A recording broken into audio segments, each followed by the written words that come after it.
Dans le cadre des TPE, j'ai souhaité déterminer la fréquence de résonance d'un verre afin de le faire entrer en résonance. Donc là actuellement on peut voir la première partie de cette expérience. J'ai à l'aide d'un micro relié à mon ordinateur avec le logiciel Audacity, comme on peut voir sur la vidéo, j'ai frappé le verre à l'aide d'un crayon et sans crayon également afin d'avoir le bruit de lorsqu'il résonne. J'ai souhaité le faire résonner afin de pouvoir ensuite analyser le son avec le logiciel.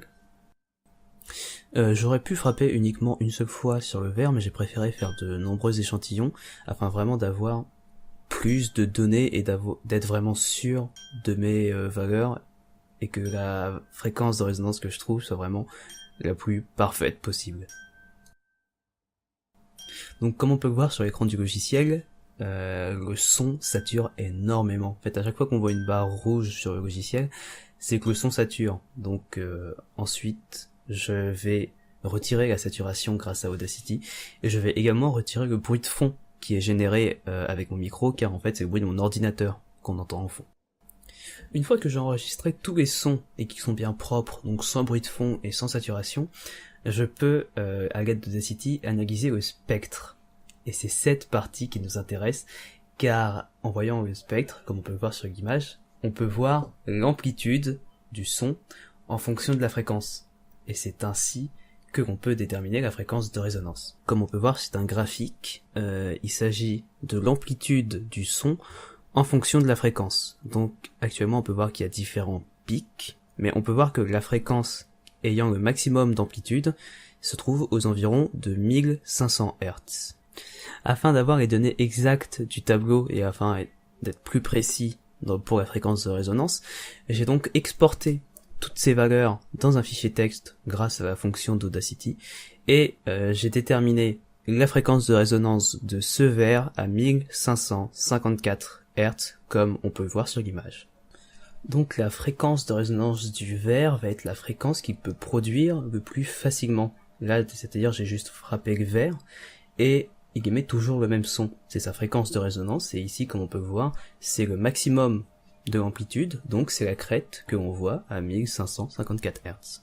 Maintenant qu'on a déterminé la fréquence de résonance du verre, on va pouvoir passer aux choses sérieuses. Donc voici à quoi ressemble l'expérience. J'explique très brièvement ce qui va se passer. On peut voir qu'il y a une enceinte qui est reliée à un ordinateur avec le logiciel Audacity, toujours le même logiciel, mais cette fois-ci afin de générer une onde à la fréquence donnée.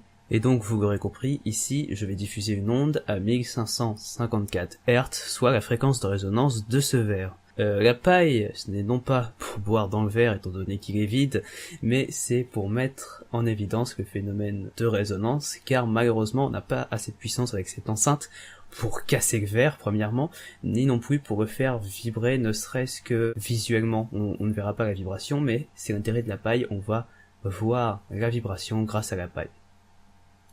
Alors il faut savoir que vraiment j'ai utilisé le maximum de ce que je pouvais, c'est la plus grosse enceinte que j'avais chez moi, on peut voir qu'elle est quand même de taille assez conséquente, mais également le son de l'enceinte était à fond, le son de l'ordinateur était à fond également. Bon, c'est un ordinateur portable, il doit pas être très puissant, la carte son c'est une carte son intégrée à la carte mère, mais c'est déjà ça. Alors le son était relativement fort, donc j'avais des protections, j'avais des boules qui plus un casque pour protéger les oreilles, car vraiment j'avais pas d'appareil pour mesurer en décibels le son, mais vraiment le son était très fort et j'ai pris des mesures de sécurité. À ce moment-là de la vidéo, la paille n'était pas adaptée à la taille et à la forme du verre, du coup elle risquait de tomber, elle était plus ou moins en équilibre, mais on remarque que dès qu'on allume l'enceinte, du coup qui est à la fréquence de résonance, la paille tombe.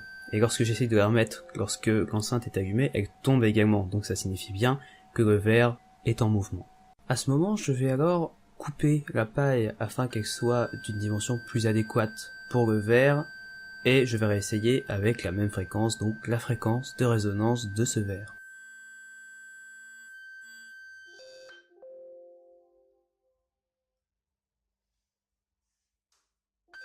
On remarque donc que la paille bouge lorsque le son est émis par l'enceinte.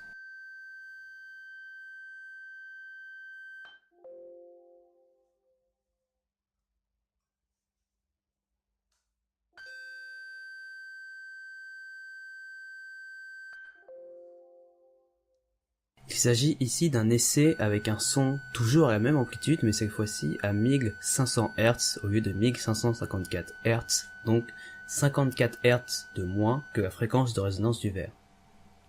On remarque ici que la paille ne bouge pas du tout.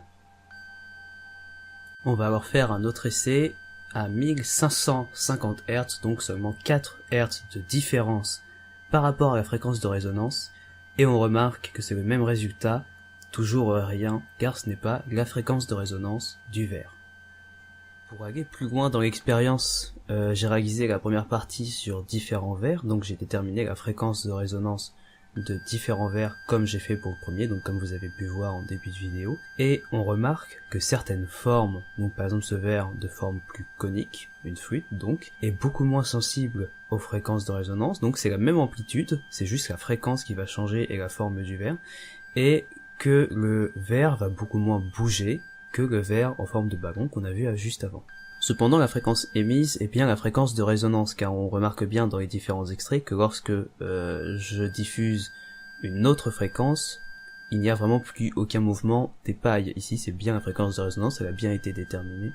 C'est tout simplement la forme du verre qui va influer sur sa capacité à résonner.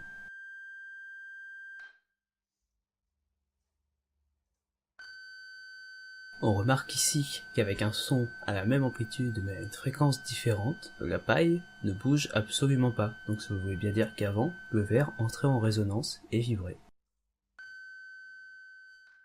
Et donc nous avons ici le dernier verre. Ce verre est un verre à pied un peu plus grand que les derniers, mais également avec un verre plus fin. Ce verre pourra donc se déformer plus facilement et donc on verra mieux grâce à la paille, car les mouvements de la paille seront beaucoup plus amples que lors des précédents essais. La fréquence ici est à 1199 Hz, donc c'est la fréquence de résonance du verre que j'ai obtenue grâce à l'analyse spectrale. Je vous laisse un petit peu sur ces images car ce sont les plus réussies de mon point de vue de cette expérience.